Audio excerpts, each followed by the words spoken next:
और आज हम एक अपना जो लास्ट टॉपिक बचा है हमारा गवर्नमेंट एंड एम्प्लॉयमेंट जनरेशन, वो वाला टॉपिक भी आज हम कंप्लीट करने वाले हैं। तो आपने अगर बाकी वीडियोस नहीं देखी तो लिंक आपको डिस्क्रिप्शन में मिल जाएगी, वहां से आप जाके बाकी वीडियोस देख सकते हैं। ठीक है, इसके पहले जो जो मैंने पढ़ाया, ठीक है। अनएम्प्लॉयमेंट हम पढ़ते हैं, अनएम्प्लॉयमेंट स्टार्ट करते हैं कि अनएम्प्लॉयमेंट है क्या। देखो, जहां पर एम्प्लॉयमेंट नहीं होता वहां पर अनएम्प्लॉयमेंट होता है। हमने एम्प्लॉयमेंट की डेफिनेशन क्या पढ़ी थी?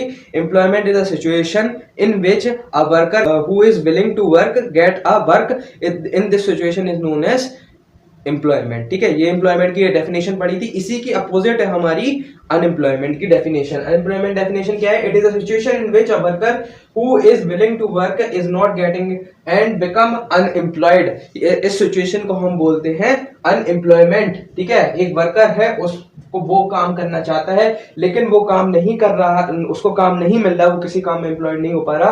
वो किस सिचुएशन में है? वो अनएम्प्लॉयमेंट की सिचुएशन में है। इसी के साथ साथ हम देखते हैं कि कुछ ऐसे बंदे भी होते हैं कि जो काम करना नहीं चाहते लेकिन उनके पास काम आ रहा है, वो काम नहीं कर रहे हैं। ठीक है, वो भी क्या होते हैं हमारे? वो भी अनएम्प्लॉयड होते हैं। ठीक है, उनको भी हम अनएम्प्लॉयमेंट की लिस्ट में रखेंगे। ठीक है, अब हमारे पास एक ऑर्गेनाइजेशन होती है एनएसएसओ। मैंने आपको पॉवर्टी चैप्टर में भी पढ़ाया था कि एनएसएसओ एक होती है ऑर्गेनाइजेशन जिसको बोलते हैं national sample survey office report. ठीक है, अब इसकी डेफिनेशन में अनएम्प्लॉयमेंट क्या है?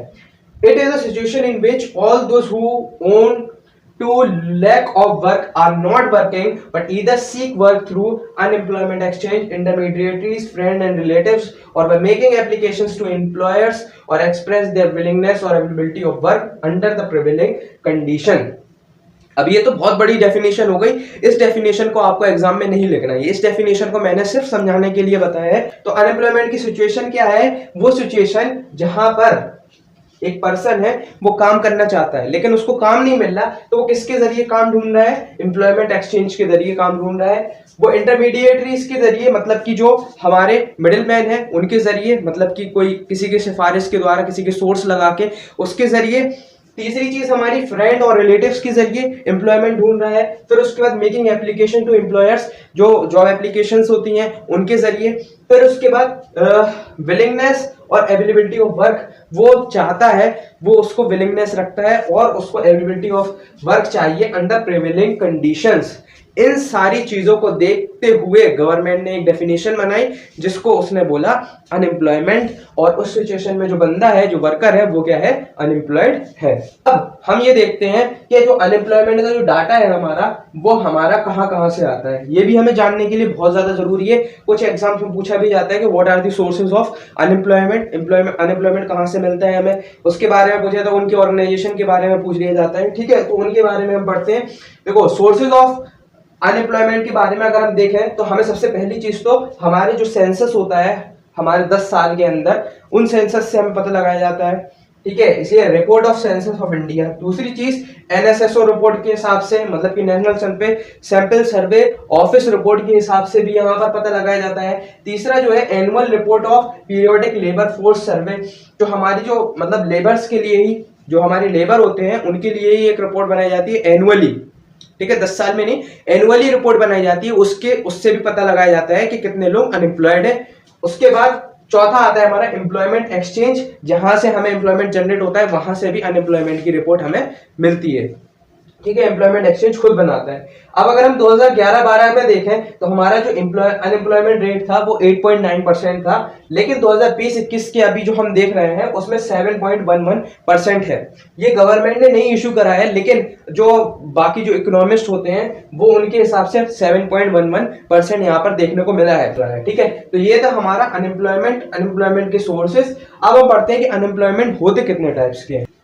ठीक है, तो बेसिकली अनएम्प्लॉयमेंट अगर हम इंडिया के कॉन्टेक्स्ट में देखें तो हमारी इंडिया में 2 टाइप के अनएम्प्लॉयमेंट बहुत ज्यादा प्रसिद्ध हैं। और हम इंडिया की इकोनॉमी पढ़ रहे हैं, इसीलिए हमें जो हमारा सिलेबस है उसमें हमारे 2 टाइप की अनएम्प्लॉयमेंट रखे गए हैं। पहला कौन सा है हमारा? डिस्गाइज्ड अनएम्प्लॉयमेंट, और दूसरा है हमारा सीजनल अनएम्प्लॉयमेंट।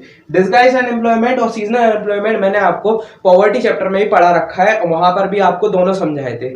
अगर आपने नहीं समझे तो यहां पर आप समझ लीजिए।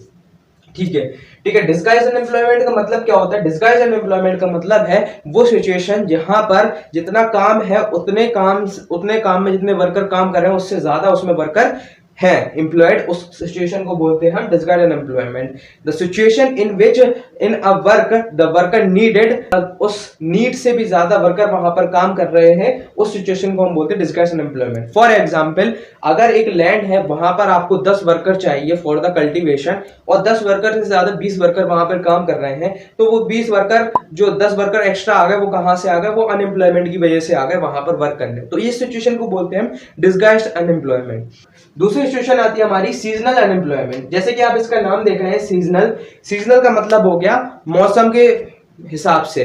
जैसे कि फॉर एग्जांपल जो हमारे आइसक्रीम फैक्ट्री में जितने भी वर्कर्स काम करते हैं, तो जैसे विंटर सीजन आया तो उनकी आइसक्रीम बिकना कम हो गई, तो आइसक्रीम कम बनेगी तो उसका उनका जितना भी वर्क हो रहा है वहां पर वो कम हो जाएगा, तो मतलब उतने टाइम के लिए उनका जितना भी वर्क चल रहा है वो अनएम्प्लॉयड हो जाएंगे।